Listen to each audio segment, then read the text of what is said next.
Last week on Football Finance Professionals, we were discussing how it was possible for Chelsea to continue to spend the way that they had. If you want to check out our video on that topic, feel free to click the link above.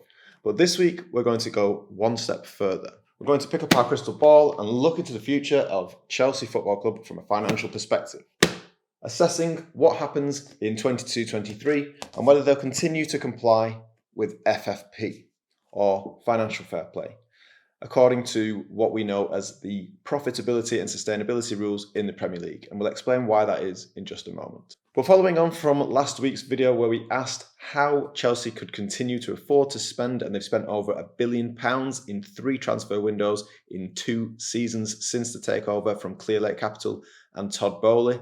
It's an astronomical amount of money, and how can they afford to continue to spend with a drain on cash and with the FFP regulations to comply with? They're obviously competing with other football clubs in both the Premier League and what was UEFA competitions, but now they're not competing in UEFA competitions. They no longer need to comply with UEFA FFP, which has now been rebranded as Financial Sustainability Regulations, or FSR.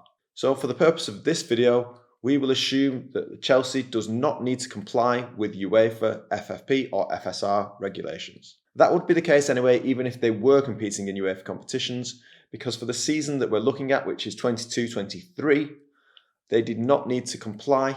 All they needed to do, as was the case for all other clubs, was to submit their financial results to UEFA. A new monitoring period was started from the start of the 22-23 season and will be built back up over the next 3 seasons to reset the clock after a COVID-impacted set of years, which is a sensible result from UEFA's perspective. But as for Chelsea, they just now need to comply for this season with the profitability and sustainability rules of the Premier League. But given the timings of certain transactions, particularly on the selling side when it came to the summer transfer window in 2023, it looks as though Chelsea were doing certain things to sell, to buy, also potentially selling to comply, as we've mentioned before on the channel. This channel, Football Finance Professionals, is dedicated to teaching you about finance through the medium of football. We believe we can bring finance to life through football and use our experience, in particular my experience as a senior finance executive at City Football Group, to bring my knowledge and share it with you so that you can better understand your football club's financial results and try to predict the future potentially if you do watch to the end of this video for your club in particular. How we are going to do that is to bridge from one season to the next, using a set of financial results that already exist, already set in stone, and with some knowledge that we'll share with you to predict the revenues and predict the cost adjustments to get from one season to the next. The season that we have available to us for Chelsea Football Club, and for all other football clubs that comply with the rules at least of Companies House, is 21-22. The season that we're trying to predict is 22-23. Now, those financial results are due to be published 9 months after an entity's year end. And football clubs need to comply with company law in England and Wales. That means 9 months after their year end, which is usually either May or June, and in the case of Chelsea, it's June, they will be submitted to Companies House. So the date that we're looking at is the end of March for Chelsea Football Club. That's a long way away. So we thought we'd look at how they would be looking to comply with the rules and trying to predict their financial outcomes for the season that we're looking at, given the level of spend that they have. If you think that's of interest, why not keep watching? If you like the video, hit like and make sure you subscribe to the channel if you're interested in the topic of football finance. We look at this from a professional's perspective. We have very recent experience in the industry, and I'm a chartered accountant of over 10 years, having trained at EY and having worked in the football industry for more than 6 years at the highest level. So with that, let's get started. The first step that we need to do to be able to predict Chelsea's ability to comply with FFP, or profitability and sustainability, in the Premier League is to understand their financial position. All of the calculations from an FFP perspective, whether it's UEFA or the Premier League, will start with a profit before tax on a certain entity. And with the Premier League regulations, it's the football club that matters. That is the entity that is prescribed throughout the Premier League handbook, and it's defined as one of the clubs that's registered to play within the Premier League. Most football clubs are going to have a legal entity structure that sits around them, and UEFA is more concerned with football activities and could take into account other entities as well as the football club, to form what's called a reporting perimeter. That reporting perimeter concept does not exist within the Premier League. However, the Premier League will see UEFA's financial results and financial submissions from football clubs. And obviously in the past, Chelsea will have submitted UEFA financial fair play submissions through the Premier League on this reporting perimeter basis.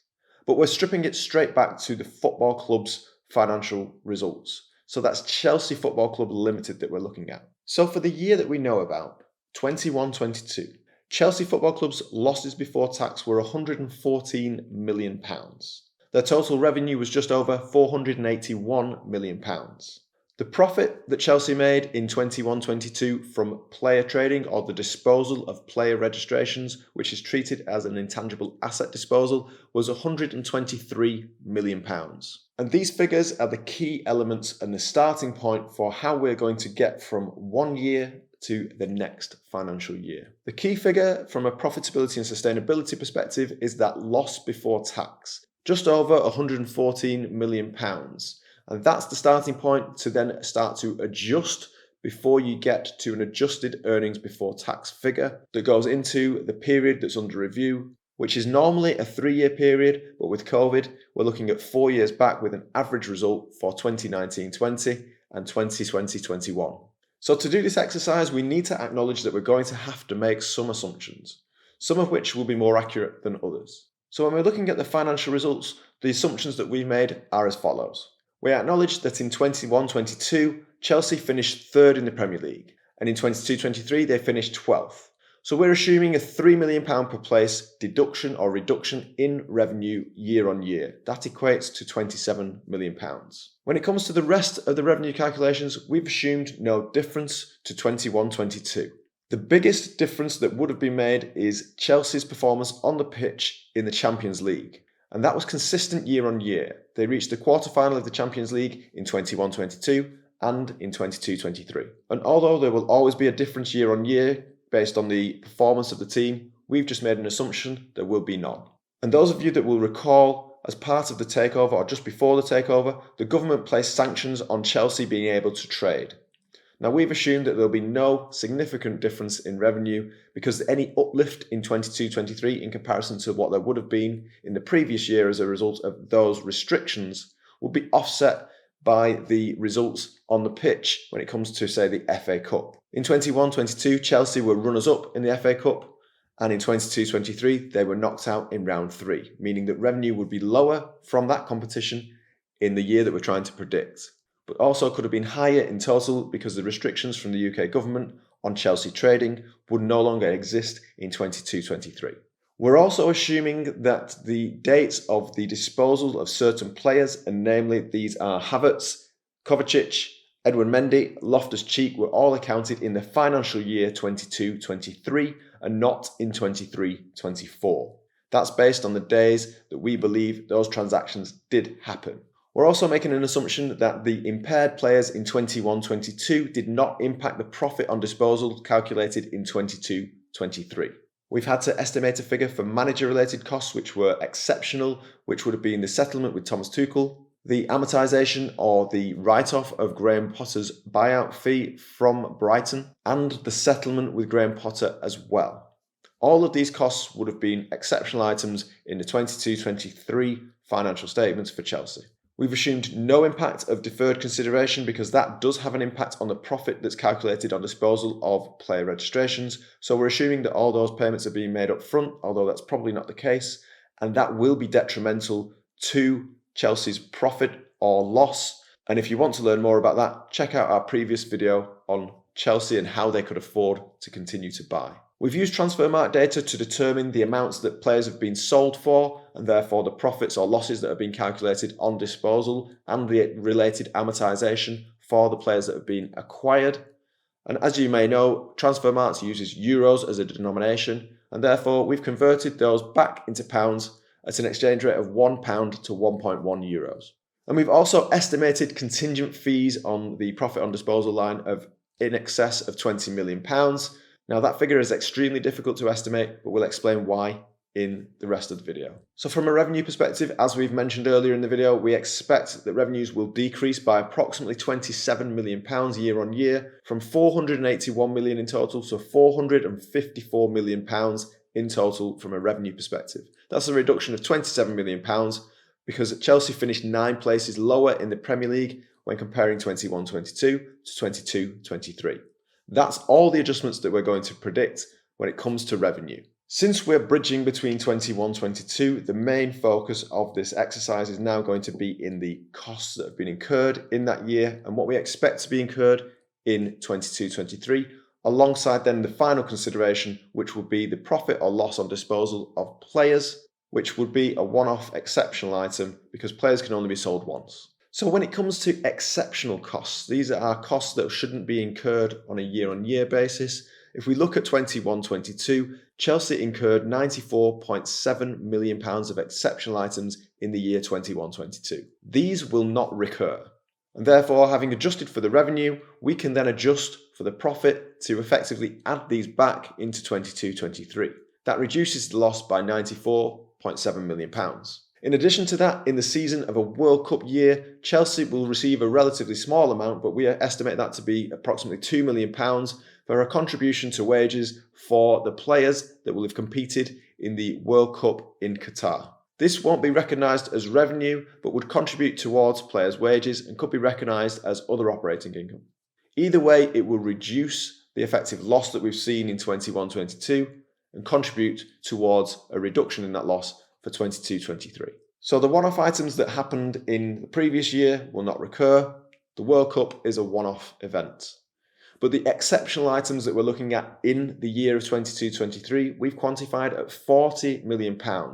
This is the total that we've attributed to Tuchel's exit, which is approximately £10 million, Potter's buyout fee from Brighton, which was estimated at £25 million, and we put another £5 million in there for a settlement with Potter, and it could be that that figure is even higher.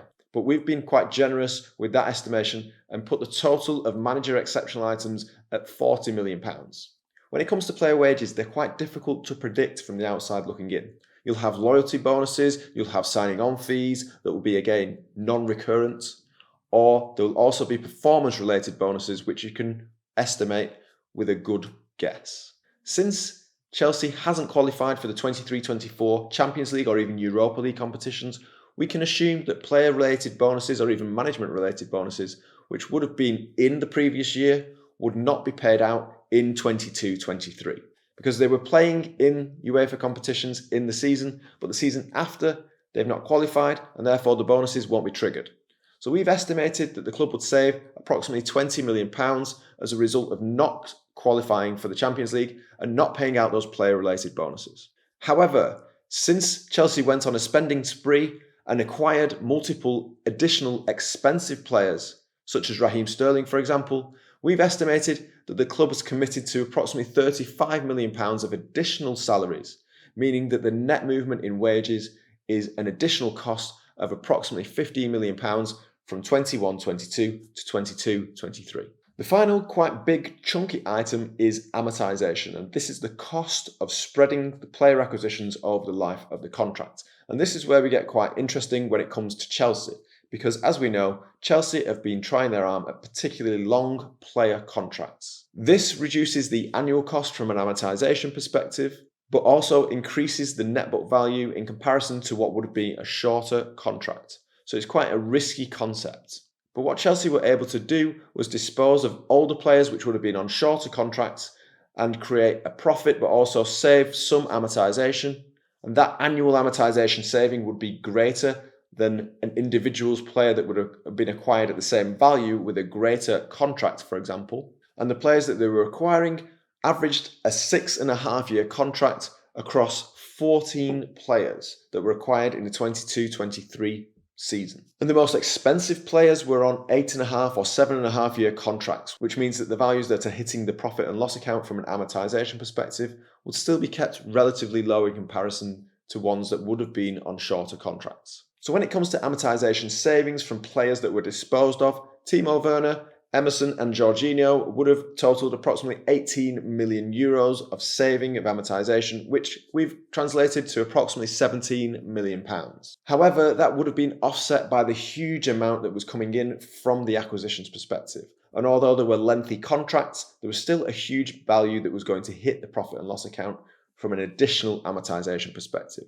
We've already discussed a net increase in wages, but we estimate an approximate 70 million euro or 65 million pound impact of the increase in amortization due to the acquisitions of Chelsea in the year 22-23. Now that takes into account when the player has been acquired. If the player was acquired in summer 2022, a full year's worth of amortization has been taken into account. If they were acquired in January, only half a year's worth of amortization has hit the profit and loss account. So with a saving of 17 million from players that have been disposed of and an increase of 64 million for players that have been acquired, that's a net 47 million pounds of additional amortization that's going to hit the profit and loss account. But that's not the end of the story when it comes to player trading. The other way that Chelsea were able to manage the situation from an FFP perspective is to look at disposing players at certain points in time. Now, by the time we get to the end of the financial year 22-23, Chelsea's management would have known exactly where they were going to finish on the pitch and in which competitions they were going to be competing in the next season and where they finished in that season. That would allow them to have made decisions based on where they thought the chips were going to fall from a financial perspective and trade player registrations accordingly. If we look at the summer of 2022 first, Chelsea were able to generate a profit in the summer transfer window of approximately 24 million euros according to our calculations. Now this is based on data that's on Transfermarkt. So that equates to approximately 22 million pounds worth of profit that was already in the bank before we get to the end of the financial year 22-23. In addition to that, and those with a good memory will remember that Chelsea started to do their trading before the end of June 2023. And there were 4 players that Chelsea sold before the end of June 2023. And that's their financial year end. So any players that were sold before that date would have been accounted for as profit in the previous financial year. Those 4 players were Havertz, Kovacic, Edward Mendy and Loftus-Cheek, all which when added together created a profit on disposal of 83 million euros. That's what we've estimated at least. So when combined with what was already previously in the bank from either summer 2022 or the winter 23 window, this equates to a profit on disposal of approximately 98 million pounds. So we estimate that Chelsea will make more than that because there'll be contingent fees that will be accounted for and potentially some loan fees that will be accounted for in the 22-23 season and financial year, which are very difficult to estimate. So we've put a figure of approximately 23 million pounds on that figure. That is a very high level estimate. And if it isn't that figure, it could be that it leads to more trouble from an FFP perspective when it comes to Chelsea Football Club. So taking all of that into account, we estimate that the profit on disposal that will be disclosed in the 22-23 financial statements for Chelsea Football Club will be close to what was previously disclosed in the 21-22 financial statements at approximately 121 million pounds. Now, when we take the starting point of 115 million pounds of a loss before tax in 21-22, and then we add in the estimated changes, so the 27 million pounds worth of reduction in revenue, a £2 million difference on player trading, a £40 million increase in manager-related costs as a result of Tuchel leaving and Graham Potter leaving, player bonus savings but are offset by additional wages from players that have been acquired in the season, that additional amortization cost that we've just explained, and with some exceptional items that will not recur, being that £94-95 million worth of exceptional items in the previous year, and the World Cup monies. So we can bridge from £115 million of a loss in 21-22 and estimate that Chelsea will make £150 million of a loss in 22-23. And this is the funny thing about finances for anybody looking at financial statements. We are now well beyond the end of the 22-23 year end, but the results will be far outdated when they get released to the general public. They'll be with the Premier League slightly sooner than that. But based on what we know now, we can have a good go at estimating what Chelsea's financial results and what any football club's financial results would be if we know enough about them. So that's the financial results that you'll see in the financial statements of Chelsea Football Club. £115 million turns into £150 million. But what about the FFP position?